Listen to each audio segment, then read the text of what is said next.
বাংলাদেশ দুই চাই, নতুন রাজনৈতিক বন্দোবস্ত চাই, যেই বন্দোবস্তের ভিত্তিতে ফ্যাসিবাদী শাসন ব্যবস্থার ফিরে আসবে না, যার মধ্য দিয়ে বারে বারে হাসিনা এরশাদের মতো হিটলারের বঙ্গীয় সংস্করণগুলো আমাদেরকে যেন দেখতে হবে না, এমন একটা বন্দোবস্ত চাই। আমি যেহেতু বাংলাদেশের বিভিন্ন জেলাতে সফর করি প্রচুর, আমি দেয়াল লিখনগুলো খুব মনোযোগ সহকারে পড়বার চেষ্টা করি এবং কোনো দেয়াল লিখনে আমার চোখে পড়ে নাই যে ছেলেমেয়েরা তরুণরা লিখেছে যে অবিলম্বে নির্বাচন দেন।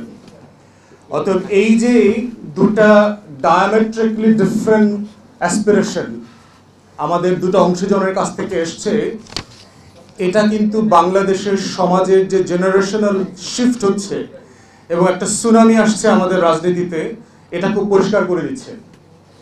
তো সেই জায়গাতে অন্তর্বর্তীকালীন সরকারকে মাথায় রাখতে হবে যে আসলে সে পুরো বাংলাদেশকে ধারণ করতে পারছে কিনা। সে কি পাওয়ারফুল ল্যান্ডলর্ড গ্রান্টদেরকে, লেডিজ অ্যান্ড জেন্টলম্যানদেরকে বেশি প্রেফার করছে, না তারা আগামী দিনের পাওয়ারফুল কোয়ার্টারকেও তারা কেয়ার করছে, তারা কনসিডারেশনে নিচ্ছেন। তো সেই বাস্তবতায় হচ্ছে যে ওসমান কারেক্টলি বলেছে যে নির্বাচনী আলোচনাটা কেমন যেন পুশ করে ফ্রন্টে দিয়ে দেওয়া হয়েছে। সংস্কার, বিচার এবং তারপর অফকোর্স নির্বাচন, এই সরকারের একটা এক্সিট রুটের জায়গায় তো হলো নির্বাচন, এর বাইরে তো কোনো আলাপই থাকতে পারে না। তো এই জায়গাটা কেন, এটা কি শুধু পুরাতন রাজনৈতিক দলের ফেইলিয়ার অথবা এজেন্ডা, না নতুনদেরও এখানে ফেইলিয়ার আছে? যারা এখানে নতুনদেরকে প্রতিনিধিত্ব করছেন, নতুনরা কি আসলে সবাইকে নিয়ে কাজ করতে পারছে? নতুনরা কি আসলে বিভাজিত হয়ে যায় নাই? নতুনরা কি অপরায়ণের রাজনীতি করে নাই?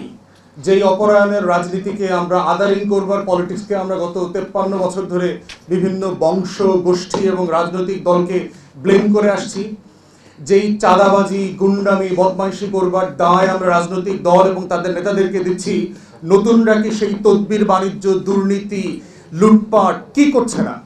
তরুণ উপদেষ্টা যারা হয়েছে তারা কি খুব সৎ জীবনযাপন করছেন? তাদের এপিএসটা কি শত শত কোটি টাকার লেনদেন করছেন না? আমরা কি এগুলো খবর পাচ্ছি না? জানি তো এগুলো।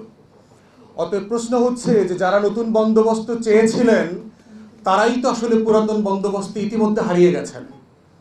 তো যারা ইতিমধ্যে পুরাতনের কয়লা গায়ে মেখে ফেলেছেন তারা নতুন বন্দোবস্ত দিতে পারবেন কিনা সেই তর্কও তুলতে হবে।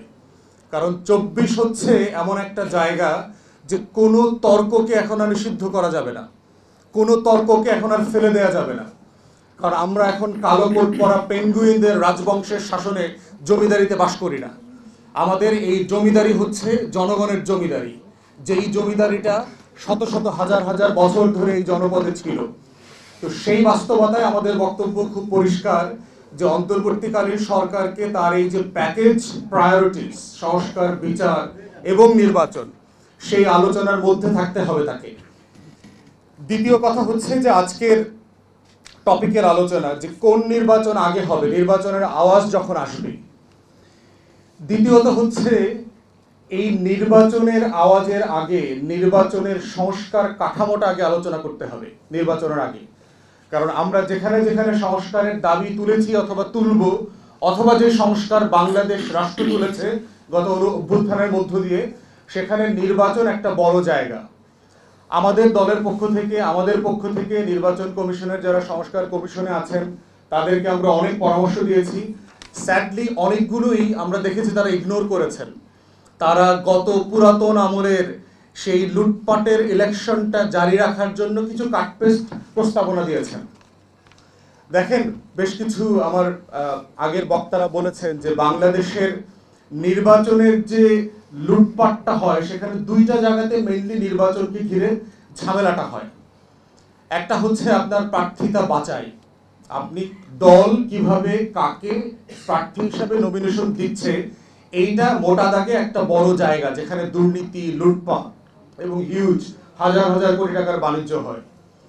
দ্বিতীয় জায়গা হচ্ছে ইলেকশন ক্যাম্পেইন, যে ক্যাম্পেইনটা আসলে কিভাবে অপারেট করা হয়।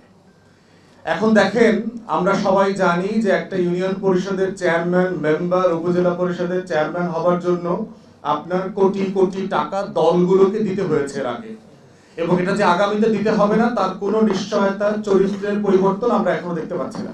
নিশ্চিত দিতে হবে, যেহেতু আওয়ামী লীগ মাঠে নাই, এবং দলীয় টিকিট পাওয়া মানেই হলো বিজয় মাল্লা। তো এই বিজয় মালার জন্য এখানে লটারি গ্যাম্বলিংটা আরো বেশি হবে এখানে, কারণ এখানে আর কোনো কম্পিটিশনই নাই। টিকিট পাওয়ার সাথে সাথে আপনি বিজয়ী হয়ে গেছেন, এটাই ধরে নেওয়া হবে। তাহলে সেইখানে দলগুলোর ভিতরে এত এত সংস্কারের ভিড়ে দেখবেন বাংলাদেশে রাজনৈতিক দলগুলোর নিজেদের ভিতরকার আভ্যন্তরীণ সংস্কারের আলাপ নাই।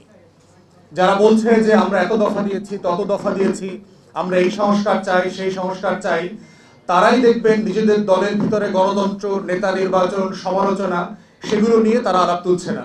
তারা সংবিধানের আর্টিকেল 70 নিয়ে খুবই কনসার্ন, তারা এটা সংশোধন করবেন, কিন্তু তার দলের পাড়ায় পাড়ায়, মহল্লায় মহল্লায় যে হাজারটা আর্টিকেল 70 রয়ে গেছে সেটা নিয়ে তারা কনসার্ন না।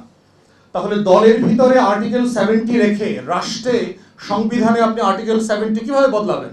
এটা তো সিম্পলি প্র্যাকটিক্যাল না। দলের ভিতরে যারা গণতন্ত্রের চর্চা করেন না, তারা রাষ্ট্রে ক্ষমতায় রাষ্ট্র কিভাবে গণতন্ত্র দেবেন? দলের ভিতরে যারা সমালোচনাকে নিতে পারেন না, নেতাকর্মীরা একজন আরেকজনকে সমালোচনা করে ওই দলে পদে থাকতে পারে না, তারা কিভাবে রাষ্ট্রে গিয়ে সমালোচনার স্পেস দিবে, বিরোধী দলের বিরোধী মতকে অ্যাপ্রুভ করবে, অ্যাকোমোডেট করবে?